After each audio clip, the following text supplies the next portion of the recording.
Will Tom Brady unretire again? Ladies and gentlemen, we are talking 3 and Out with John Middlecoff on the volume. Let's go ahead and let him take it away. There was a story last week that Tom Brady is on the fence about quitting at Fox. Okay. Obviously, he hasn't even started yet. Tom Brady signed, I think, a 10-year, $300 million or something like that deal with Fox to do a little commentating on the games. Why didn't Fox call me? I think everyone is wondering the same thing. Now, before this young man, very smooth skin on the face, I would like to know his moisturizer brand. But before we get to what he has to say, I wouldn't be surprised at all if Tom Brady said, you know what, I'll play for a team.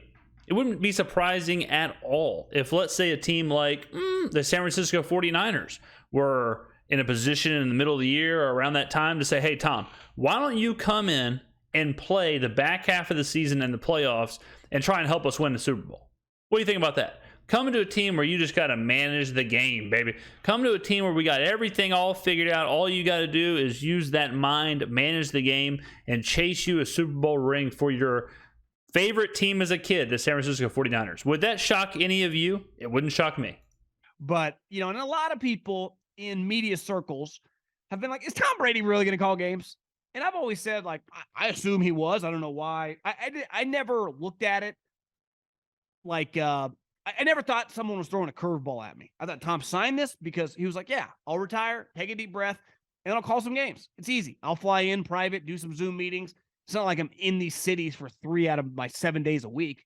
Watch a little film, keep me in the loop. Now, here is the question. Why would he want to do that? I'm not saying that he's not going to do it, but it does. I am kind of confused of why he would do it. You know, like, for a guy who played that much football and for now to retire, because if he's retiring, he's basically saying, like, I want a break. Because I think physically he can still play. I think physically he can still do it. Now, maybe he's saying, I don't want to do the OTAs. I don't want to do the practices. I don't want to do this. I don't want to do all that. But if he says, I'll take a break, yet I'll still go and call these games and commentate and prep watching the games and all that stuff, like, why would you do that? You know, that does kind of surprise me when pro athletes just seem to transition immediately from the field to the booth. Some of them, it makes sense. Some of them with big personalities or big followings, or, you know, if an athlete starts having a podcast and they start doing stuff on the side and starts doing a lot of media stuff, like a Pat McAfee, it does not surprise me at all that they would quit to do that, right? But for a guy like Brady, who is so football all the time, to retire and then completely switch immediately to commentating, that doesn't seem to make a lot of sense. The coaches will talk to me. It won't be that hard. I've always been hesitant that, like, there's 2 Toms. There's corporate Tom, which is the majority of the time we hear. And then there's Tom, like he was on his documentary on the ESPN Plus about the Patriot Dynasty, where he was swearing, where he was just kind of being the guy at the locker room, the guy that is in the locker room with his teammates. Oh, I think Brady is very similar to, I think he's more similar to kind of how you see like Kobe Bryant and Michael Jordan and people like that when they kind of let that game version of themselves go, and all of a sudden they're just like a guy. They're just a dude. I think Tom is like that. Drew Brees is an example of someone who was not like that. Drew Brees didn't really have that charisma or that dude kind of attitude. He was just kind of a guy. You know, not everyone is that, but I think Brady is much more of that, where he's just at heart, he's just a locker room guy. He's just a drink a beer with you, take a shot with you, party with you kind of guy, like Jordan and people like that. So I think Brady is a fun guy. I think he can do commentary. I think he has a lot of charisma. I think he would be fun to listen to. I think if he wanted to, he would be great at it. What I'm saying is I don't know why he would want to, and if he did want to do that, why wouldn't he just play? Who just clearly feels like it just resonates with people. And I was like, I don't know if we're a lock to get the cool Tom. We might get the corporate Tom. And so I think at first we'll get corporate Tom. At first we'll get corporate Tom, and then we'll get cool Tom. Can't miss. Like, he's just not. To me, a can't miss broadcaster, if you gave him a mic, would be Phillip Rivers. I think Phillip Rivers. I don't think so. I don't think Phillip has a voice for it. I don't think people can understand him good enough for it. I think he'd be I just don't see that. I don't see it. Maybe he can talk me into it, but I don't see that. Would be elite. He'd be awesome. Like Tony Romo has his moments, and Tony Romo has some moments where he's kind of cheesy. Romo's incredibly charismatic. Romo's problem is that he doesn't care about football that much. The best part about Romo is how much he can connect to an audience and how cool he is and how easy he is to listen to and how all that stuff. His charisma is fine. The problem with Romo is that he could care less about the NFL game. He could care less about the game he is literally calling. He could care less about any of that. So I'm sure Romo is the man on a golf course, but the problem for him is that he's totally checked out of those games. If he was checked in as he was at the very beginning, he'd be amazing at it. He'd be can't miss, but that's not the case. I think Brady would be like that. I think Brady would be checked in, locked in, and there is something about hearing the greatest ever call these games. Like hearing what Tom Brady is thinking in real time during a 2-minute drive. That's pretty impressive. I mean, that's something that I would listen to. I don't watch the Manning casts. The Mannings are not for me. But if Brady had a stream where he was kind of like dissecting, like what's that show on ESPN, Details or whatever, where a great athlete breaks down like a moment from their sport. If Brady broke down possessions from a quarterback position kind of video, I'd watch it all the time. That would be incredible television. I think Phillip Rivers would be sweet. To me, Tom, he's definitely not Drew Brees. Like to me, Drew is like, I just don't really, no chance. I bet against that one. There you go. Yeah, Drew didn't have the personality. Bottom line. Drew did not have the personality to be on TV. And then he really didn't have the personality to call games. I thought he was bad on Sunday Night Football. Not bad. He wasn't bad. Let me take that back. He was not bad. But he wasn't great. He fit in perfectly with Tony Dungy and Chris Sims, which is certainly not a compliment. But he was just even. He was just normal. He was just a guy. And maybe that's who Drew Brees is. Like it's okay to just be an even keel, kind of normal, basic, monotone fella. But for TV, if you're transitioning that quick, you need to be the Pat McAfee. You need to be early version of Tony Romo. You need to have some spice. You need to have something. I want immediately. Tom, to me, I'd give like a 50-50 chance. There's a chance he's awesome because he's just good at everything. So he would, really try. He'd do whatever he wanted. He's cool with taking criticism, right? He's been coached his whole life hard. But when that rumor came out, people were like, well, what about Tom? Are we sure Tom's not playing in 2023? Because I'm not. He's single now. I think I saw a story the other day. He's done dating models. Tom Brady. Makes no more two of dating us. models. I'm like, yeah, Tom, first class, good looking problems. But I feel like it is not going to go quietly. And all it would take is someone to get hurt in OTAs at a big time team. And there's one team, the Miami Dolphins, that I don't think you could ever discount. And maybe I think there's three. Man, why does my video keep doing that? I think there's three teams. The Raiders. Now, I don't think the Raiders will be good enough, but the Raiders, the Dolphins, and the Niners. I think if those three teams are in the position to where they can offer Tom a one-season deal, I'm not sure why he wouldn't take it. Specifically, if they could offer him like a 10-game deal. If if the Niners come in, let's just take them for example. If the Niners come in and they're 5-2, 7 games in, something like that, and Brady gets the call, hey, we'll sign you, get ready, and then you can play from week 11 on, or however the NFL is structured. That'd be a hell of a deal for him.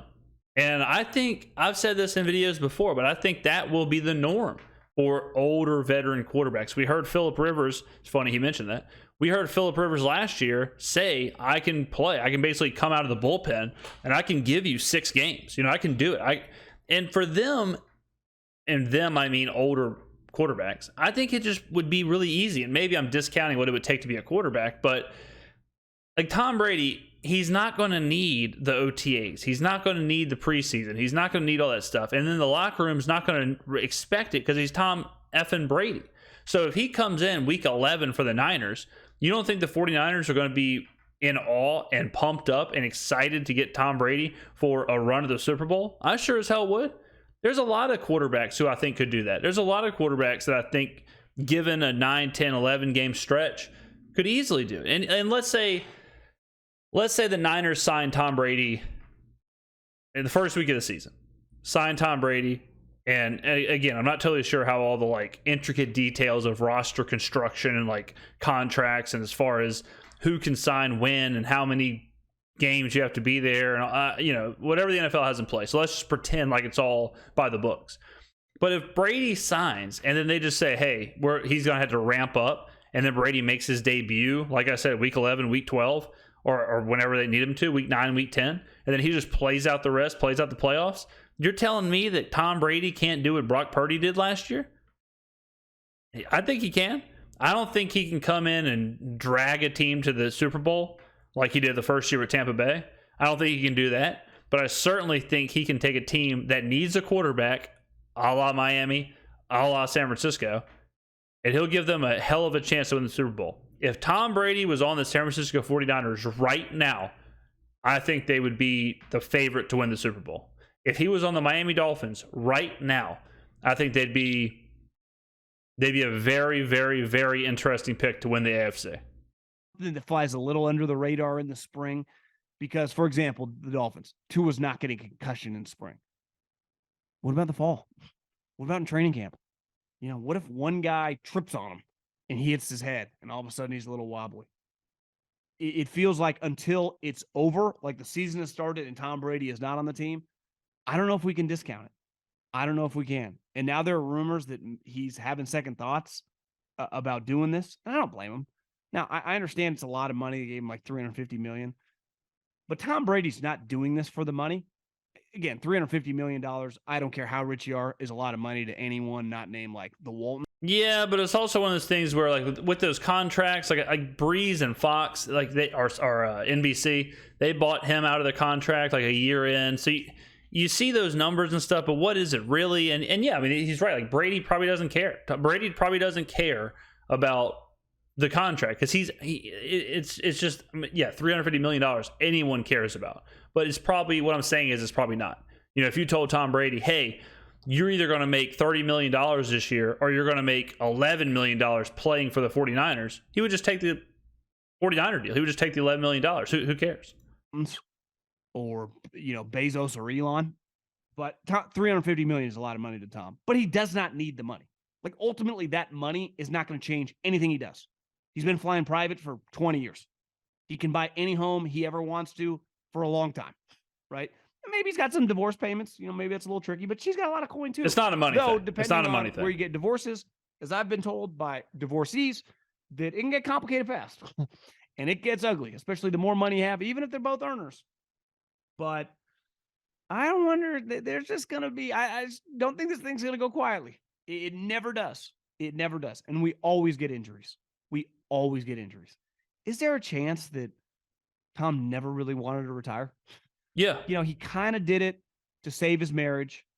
I think the Buck thing is more of a problem with the Buccaneers. I think if the Buccaneers were competitive, if Todd Bowles was not the head coach, if everything was cool, if everything was good to go, I think he'd still play. I think he's just retired from the Buccaneers. Now, I mean, if you told me he never plays again, I wouldn't be shocked. But I think he was done with that chapter of his life. Like, he didn't want to deal with a coach in turmoil. He didn't want to deal with any of that stuff. So he leaves the Buccaneers. I mean, is that surprising? And then he realized, maybe my marriage isn't worth saving.